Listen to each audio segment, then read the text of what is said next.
Hello friends, इस video में हम लोग आइसो एंजाइम के बारे में बात करेंगे जो कि एक मोस्ट इंपॉर्टेंट टॉपिक है। सो स्टार्ट करते हैं डिस्कशन को। सबसे पहली बात, आइसो एंजाइम होता क्या है। तो आइसो एंजाइम क्या होता है, वह एक ही एंजाइम की जब डिफरेंट फॉर्म हो उनको आइसो एंजाइम बोलते हैं। मतलब सिंगल एंजाइम के डिफरेंट फॉर्म को आइसो एंजाइम बोलते हैं और यह एक ही रिएक्शन को, सिंगल रिएक्शन को कैटलाइज करते हैं। मतलब सेम रिएक्शन को सभी आइसो एंजाइम मिलकर कैटलाइज करते हैं, उसको बोलते हैं आइसो एंजाइम। मतलब ये क्या है कि एक एंजाइम का डिफरेंट फॉर्म है। तो the multiple form of enzyme catalysing the same reaction are isoenzyme. इनकी जो फिजिकल प्रॉपर्टी है और केमिकल प्रॉपर्टी है वो सेम ना होकर के अलग होती है, क्योंकि इनका डिफरेंट डिफरेंट ऑरिजिन होता है, डिफरेंट डिफरेंट वजह से डिफरेंट डिफरेंट फॉर्म बनता है। उसको हम लोग डिस्कस करेंगे अभी। बस इतना भी समझिए कि इनके जो केमिकल प्रॉपर्टी है और जो फिजिकल प्रॉपर्टी है वो अलग अलग होती है। प्रॉपर्टी का मतलब जैसे हम बात कर सकते हैं, केएम वैल्यू अलग होती है, ऑप्टिमम टेम्परेचर अलग होता है, ऑप्टिमम पीएच वैल्यू अलग होता है, इलेक्ट्रोफोरेसिस की वैल्यू अलग होती है। ये सब हम बात कर सकते हैं। इनका स्ट्रक्चर अलग होता है, तो ये सब प्रॉपर्टी इन लोग की अलग अलग होती है, which include the structure, electrophoretic, immunological property, KM value, Vmax value, pH optimum और डिफरेंट डिफरेंट प्रॉपर्टी जो है इनकी, टेम्परेचर, ये सब इनका अलग अलग होता है। अब हम बात करें कि जो आइसो एंजाइम है ये एग्जिस्ट क्यों करती है, क्यों प्रेजेंट है, क्यों एक ही एंजाइम के डिफरेंट फॉर्म होते हैं। तो इसके कई रीजन होते हैं। सपोज दैट अगर डिफरेंट जीन से एंजाइम बन रहा है तो वह एक ही एंजाइम का डिफरेंट फॉर्म हो सकता है। एग्जांपल की बात करें तो मैलेट डिहाइड्रोजिनेस, तो हम देखते हैं isoenzyme synthesise from the different gene, तो वो आइसो एंजाइम बन सकते हैं। जो मैलेट डिहाइड्रोजिनेस है वो क्या है कि देखिए, जो एंजाइम साइटोप्लाज्म का है, साइटोजोल का है, वो अलग हो सकता है, जो माइटोकॉन्ड्रिया का वो अलग हो सकता है। तो इस टाइप के एंजाइम डिफरेंट जीन से बन सकते हैं, जो कि एग्जांपल है malate dehydrogenase of cytosol is different from that of the found in the mitochondria. तो एक रीजन हो गया आइसो एंजाइम के एग्जिस्ट करने का कि वह डिफरेंट जीन से मिलकर के बनते हैं। फिर हम बात करें कि क्या होता है, बहुत से एंजाइम ऐसे हैं जो हमारे ऑलिगोमेरिक एंजाइम है, मतलब वो डिफरेंट टाइप के सब यूनिट से मिलकर के बने होते हैं। तो सपोज दैट कोई एंजाइम ऐसा है इसमें 4 टाइप के सब यूनिट हैं, तो वो मतलब 4 पॉलीपेप्टाइड सब यूनिट से बना है और उसमें डिफरेंट टाइप के सब यूनिट हैं। तो जो सब यूनिट प्रेजेंट रहेगा तो डिफरेंट फॉर्म का एंजाइम बनता जाएगा। इसको अभी हम लोग डिस्कस करेंगे डिटेल में, ऑलिगोमेरिक एंजाइम को। इसका एग्जांपल है लैक्टेट डिहाइड्रोजिनेस और क्रिएटिन फॉस्फोकाइनेस। इसके बारे में पूरा चैप्टर में डिटेल में पढ़ना है हमें इस वीडियो में, क्योंकि मेन यही हमें यहीं पे फोकस करना है, क्योंकि यहाँ से क्लिनिकल क्वेश्चन आते हैं। क्योंकि लैक्टेट डिहाइड्रोजिनेस और क्रिएटिनिन फॉस्फोकाइनेस का जो कि क्लिनिकल इंपॉर्टेंस है, तो हम लोग इस ऑलिगोमेरिक एंजाइम को अभी अच्छे से समझेंगे। तो अगर यहाँ समझ नहीं आया तो कोई बात नहीं, अभी आगे हमें और अच्छे से समझ में आएगा। बस अभी यहाँ आपको जो याद करने वाली बात है कि डिफरेंट जीन से बन सकते हैं। एग्जाम्पल मैलेट डिहाइड्रोजिनेस और ऑलिगोमेरिक टाइप ऑफ ऑलिगोमेरिक एंजाइम होते हैं जिसमें डिफरेंट टाइप ऑफ सब यूनिट होते हैं। एग्जाम्पल लैक्टेट डिहाइड्रोजिनेस और क्रिएटिन फॉस्फोकाइनेस। अभी हम लोग इसको अच्छे से समझ लेंगे। फिर देखिए क्या होता है, कुछ एंजाइम ऐसे होते हैं जो ऑलिगोमेरिक फॉर्म में भी एग्जिस्ट कर सकते हैं और मोनोमेरिक फॉर्म में भी रह सकते हैं। तो ये जगह डिफरेंट फॉर्म में रह रहे हैं तो वहां भी आइसो एंजाइम बन सकता है, मतलब डिफरेंट फॉर्म बन सकता है। तो एन एंजाइम में भी एक्टिव एज ए मोनोमर और ऑलिगोमर। एग्जाम्पल की हम बात करें तो हमारा ग्लूटामेट डिहाइड्रोजिनेस है। तो 3 कॉज हमको मिल गया। पहला तो डिफरेंट जीन से मिलकर के बना है, एग्जाम्पल हमने मैलेट डिहाइड्रोजिनेस बात किया। फिर ऑलिगोमेरिक है, मतलब डिफरेंट टाइप ऑफ सब यूनिट से मिलकर के बना है, एग्जाम्पल की बात करें लैक्टेट डिहाइड्रोजिनेस। फिर तीसरा हमारा कोई एंजाइम ऐसा है जो मोनोमर के फॉर्म में भी रह सकता है, ऑलिगोमर के फॉर्म में भी रह सकता है, तो एग्जाम्पल ग्लूटामेट डिहाइड्रोजिनेस। फिर कुछ एंजाइम ऐसे होते हैं जो ग्लाइकोप्रोटीन नेचर के होते हैं, मतलब इसमें कार्बोहाइड्रेट प्रेजेंट होता है। तो परसेंटेज ऑफ कार्बोहाइड्रेट भी डिटरमाइन करता है डिफरेंट फॉर्म ऑफ एंजाइम को। तो उसको हम लोग बोलते हैं some enzyme are glycoprotein in nature, means it have the carbohydrate and different percentage of the carbohydrate make the different isoenzyme. Examples की बात करें तो एल्केलिन फॉस्फेटेस, तो वो भी डिफरेंट फॉर्म ऑफ एंजाइम बनाता है, एल्केलिन फॉस्फेटेस, क्योंकि वहां पे कार्बोहाइड्रेट की बात होती है। Different percentage carbohydrate different type का आइसो एंजाइम बनाएगा। तो ये हुआ कि क्यों एग्जिस्ट करते हैं आइसो एंजाइम। अब हम एक एक करके बात करेंगे। सबसे पहले लैक्टेट डिहाइड्रोजिनेस की बात करेंगे, जो कि मोस्ट इंपॉर्टेंट आइसो एंजाइम है। वहां से बहुत ही इंपॉर्टेंट क्वेश्चन आता है क्योंकि वो क्लिनिकल इंपॉर्टेंस रखता है। तो स्टार्ट करते हैं। मैंने आपको बताया था लैक्टेट डिहाइड्रोजिनेस किसका एग्जाम्पल था, ऑलिगोमेरिक टाइप, ऑलिगोमेरिक एंजाइम का एग्जाम्पल था, जहां पे डिफरेंट टाइप ऑफ सब यूनिट होते हैं। तो जो लैक्टेट डिहाइड्रोजिनेस है वह टेट्रामेरिक एंजाइम है, मतलब यहाँ पर 4 पॉलीपेप्टाइड सब यूनिट होता है। लैक्टेट डिहाइड्रोजिनेस क्या है? टेट्रामेरिक ओलिगोमेरिक, टेट्रामेरिक मतलब 4 पॉलीपेप्टाइड सब यूनिट, 4 पॉलीपेप्टाइड सब यूनिट होता है किसमें? लैक्टेट डिहाइड्रोजिनेस में। देखिए 4 पॉलीपेप्टाइड सब यूनिट है, ये सेम टाइप के भी सब यूनिट हो सकते हैं, डिफरेंट टाइप के हो सकते हैं, लेकिन यहाँ पे 4 सब यूनिट होना चाहिए। तो जो लैक्टेट डिहाइड्रोजिनेस है इसमें 2 टाइप के सब यूनिट होते हैं। कौन कौन सा? एक तो M हो गया और एक H, M फॉर मसल और H फॉर हार्ट।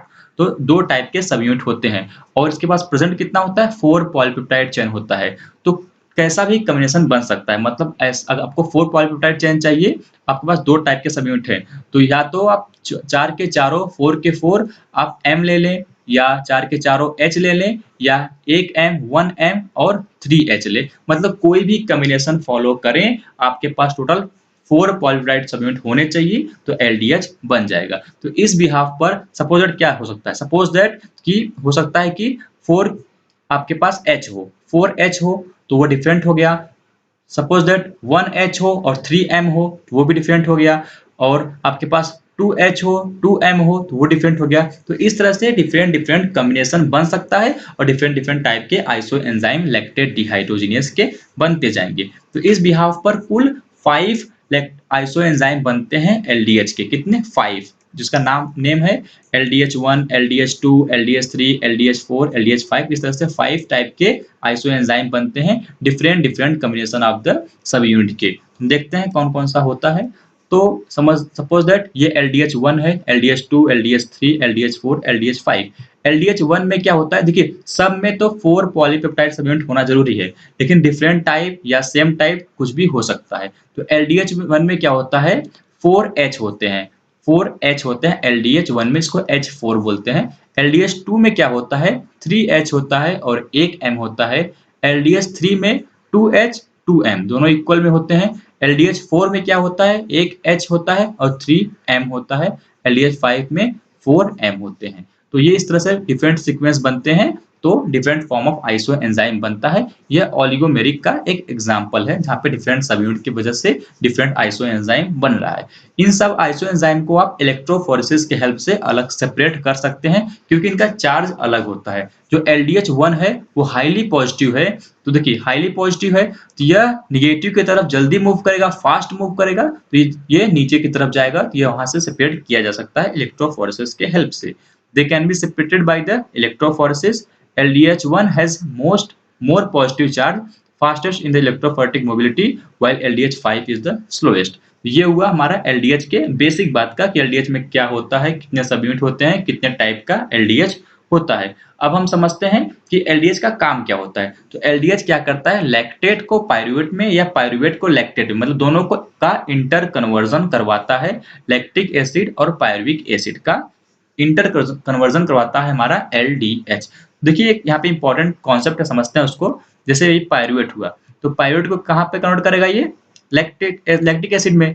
कौन? हमारा LDH। लेकिन होता क्या है, जो ये पायरुवेट है वह LDH को इनहिबिट करता है।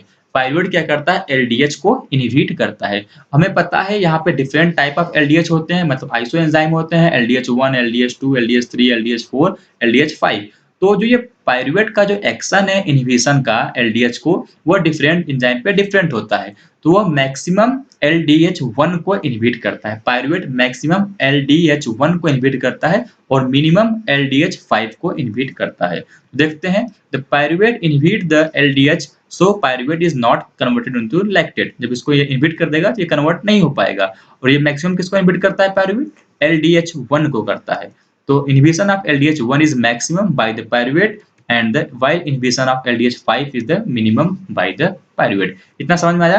तो इसका यूज क्या है, कॉन्सेप्ट क्या है, वो समझते हैं। देखिए जो LDH1 है वह मैक्सिमम पाया जाता है हार्ट के मसल में। LDH1 मैक्सिमम पाया जाता है हार्ट के मसल में। अब LDH1 को पायरुवेट ज्यादा इनहिबिट कर पाता है।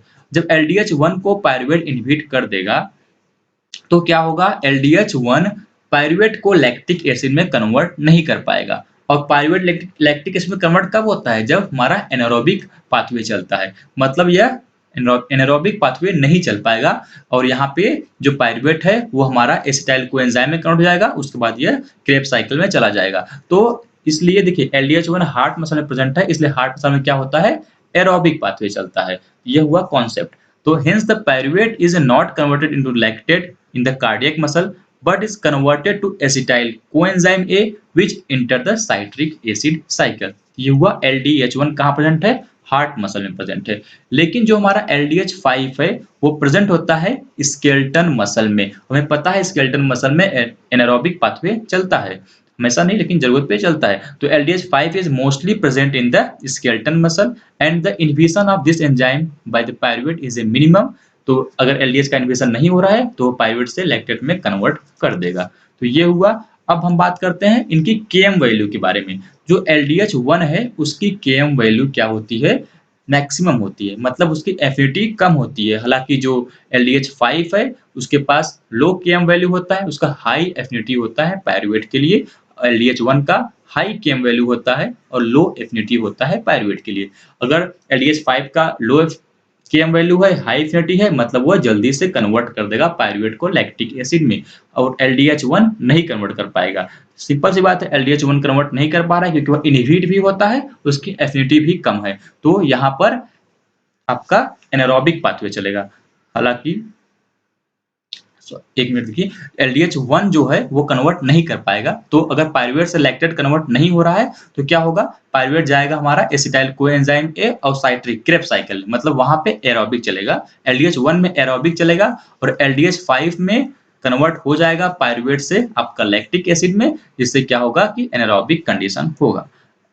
जो कि LDH5 कहाँ पाया जाता है, स्केलेटन मसल में पाया जाता है। हमने सब डिस्कस कर चुका हूँ, बस यहाँ पे रिटन फॉर्म में लिखा हुआ है। LDH1 कहाँ पाया जाता है, हार्ट मसल में पाया जाता है और लेस Km वैल्यू है, तो यह कन्वर्जन पाइरुवेट से लैक्टिक एसिड में कन्वर्जन को फेवर नहीं करता है, एरोबिक कंडीशन हो जाता है। ये हुआ LDH के बेसिक बात में।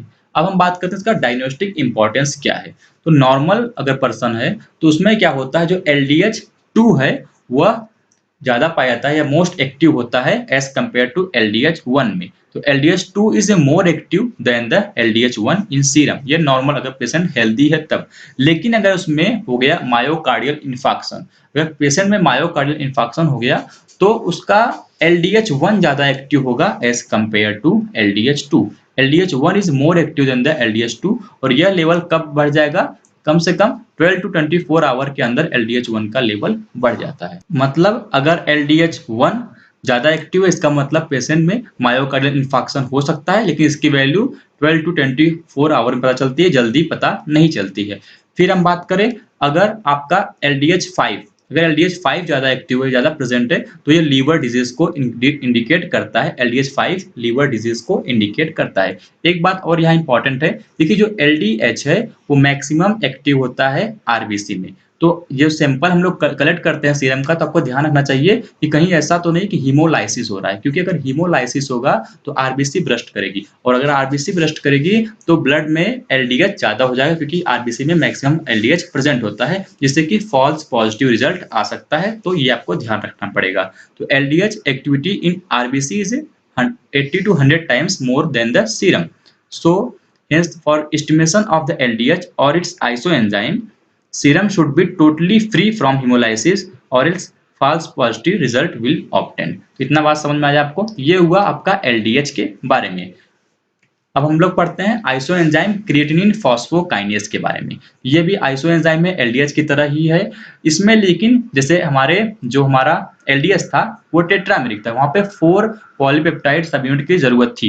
लेकिन यहाँ पे क्या होता है, ये डाइमर है, यहाँ पे 2 पॉलीपेप्टाइड यूनिट की ही जरूरत होती है, और इसी यहाँ पे इसके पास 3 आइसोएंजाइम होते हैं। LDH के पास 5 आइसोएंजाइम थे, इसके पास 3 आइसोएंजाइम होते हैं, और ये डाइमर के फॉर्म में होता है। तो डाइमर के फॉर्म में है, वहां पे सब यूनिट 2 टाइप के थे, M और H। यहाँ पे भी 2 टाइप के सब यूनिट होते हैं, M और B। तो डाइमर है तो यहाँ पे 3 टाइप के आइसोएंजाइम बनते हैं। वो 2 सब यूनिट हो सकते हैं M के, अगर डाइमर है तो चाहिए तो 2 सब यूनिट हो M के, या 2 B के हो, या एक M और एक B का हो। इस तरह से 3 आइसोएंजाइम यहाँ पर बन जाते हैं। आप इससे समझ सकते हैं कि आइसोएंजाइम मतलब CPK1 creatinine phosphokinase, CPK2, CPK3, तो ये सब यूनिट BB भी हो सकता है, MB भी हो सकता है, MM हो सकता है, हालांकि है तो डाइमर ही। जो बी है मतलब उसकी ऑरिजिन ब्रेन से है, एम बी है तो उसकी ऑरिजिन हार्ट से है, और एम है तो उसकी ऑरिजिन स्केलेटन मसल का है। अब क्रिएटिनिन फॉस्फोकाइनेज का काम क्या होता है, तो वह क्रिएटिनिन को फॉस्फोक्रिएटिनिन में कन्वर्ट करता है या फॉस्फोक्रिएटिनिन को क्रिएटिनिन में कन्वर्ट करता है। इसका इंटर कन्वर्जन का काम होता है। तो इतना समझ में आया कि यह 3 आइसो एंजाइम है, डाइमर होता है, 2 सब यूनिट है एम और बी, 2 सब यूनिट है एम और बी, दोनों बी प्रेजेंट हो तो ब्रेन की बात करते हैं, और दोनों एम हो तो स्केलेटन मसल की ऑरिजिन है, और एक एम और एक बी है तो हार्ट की ऑरिजिन है। फिर हम अब इसके डायग्नोस्टिक इंपॉर्टेंट की बात करते हैं। तो नॉर्मल हेल्दी इंडिविजुअल में क्या होता है, जो क्रिएटिनिन फॉस्फोकाइनेज टाइप 2 है वह मिनिमम होता है सीरम में, मतलब बहुत ही कम इसकी अमाउंट पाई जाती है। टोटल अगर क्रिएटिनिन फॉस्फोकाइनेज के परसेंटेज की बात करें तो केवल 2% टाइप 2 प्रेजेंट होता है हेल्दी इंडिविजुअल के सीरम में। तो CPK2 is almost undetectable in the serum with the less than 2% of total CPQ ये प्रेजेंट होता है। लेकिन अगर यही बात करें हम पेशेंट में मायोकार्डियल इंफार्क्शन में के पेशेंट में, तो उसमें क्या होता है, जो ये CPK2 का 2% है, या 2% से 20% हो जाता है। तो within 6 to 18 hour 6 to 18 hour के अंदर अंदर यह CPK2 increases in the serum to as high as 20%। देखिए हमारा जो लैक्टेट डिहाइड्रोजिनेज था वो 12 to 20 आवर के बाद में चेंज शो कर रहा था, लेकिन जो मायोकार्डियल इसमें हमारा CPK में है तो वहाँ पे मायोकार्डियल इंफेक्शन में 6 to 18 आवर के अंदर ही शो कर दे रहा है, इससे ज़्यादा इसका इंपॉर्टेंस है एज कम्पेयर टू LDH की। तो CPK2 is earliest reliable indication of the myocardial infarction. ये किसका बात हुआ, हम लोग लैक्टेट डिहाइड्रोजिनेज के बारे में बात कर चुके हैं, CPK क्रिएटिनिन फॉस्फोकाइनेज के बारे में बात कर चुके हैं। अब एक एंजाइम को और डिस्कस करते हैं, एल्कलीन फॉस्फेटेज के बारे में। इसका कोई सब यूनिट नहीं होता है, ये सिंपल मोनोमर एंजाइम है। हालांकि इसमें वेरिएशन तब आता है जब इसमें कार्बोहाइड्रेट के कंटेंट में परसेंटेज में चेंज होता है। इस बिहाफ पर इसमें 6 आइसो एंजाइम होते हैं। एल्कलीन फॉस्फेटेज के 6 आइसो एंजाइम है, ये ग्लाइकोप्रोटीन है, तो यहाँ पे कार्बोहाइड्रेट कंटेंट के बिहाफ पे डिफरेंट टाइप के आइसो एंजाइम होते हैं, हमने पहले भी डिस्कस किया। जो मेन आइसो एंजाइम उसकी बात कर लेते हैं यहाँ की, तो वो है alpha 1 alkaline phosphatase, alpha 1 alkaline phosphatase. और इसमें अल्फा 2 में 2 टाइप के होते हैं, एक तो हीट स्टेबल और एक हीट लेवाइल। तो हीट अल्फा 2 के हीट लेवाइल जो कि हेपेटाइटिस में बढ़ जाता है। अगर अल्फा 2 का जो हीट लेवाइल है वह हेपेटाइटिस में बढ़ जाता है, और अल्फा 2 हीट स्टेबल होते हैं, मतलब हीट अल्फा 1 है, अल्फा 2 के 2 टाइप हैं, हीट लेवाइल और हीट स्टेबल। जो हीट लेवाइल है वो हेपेटाइटिस में बढ़ जाता है। फिर बात करते हैं यहाँ पर, देखिए बीटा है, बी नहीं है, प्री बीटा एल्कलीन फॉस्फेटेज जो कि बोन डिजीज में बढ़ता है, याद कैसे करेंगे, बीटा फॉर बोन। तो pre beta alkaline phosphatase bone disease में बढ़ता है, और उसके बाद होता है गामा एल्कलीन फॉस्फेटेज। तो हमने पढ़ा आइसो एंजाइम के बारे में, उसके डिफिनेशन को पढ़ा, फिर पढ़ा क्यों एग्जिस्ट करता है, उसका रीजन क्या है, क्यों प्रेजेंट है। फिर बात करते हैं हमने LDH के बारे में, लैक्टेट डिहाइड्रोजिनेज के बारे में, क्रिएटिनिन फॉस्फोकाइनेज के बारे में, और एल्कलीन फॉस्फेटेज के बारे में। तो thanks for watching the video. अगर वीडियो अच्छा लगा हो तो प्लीज लाइक कीजिए और शेयर कीजिए। मिलते हैं नेक्स्ट वीडियो में।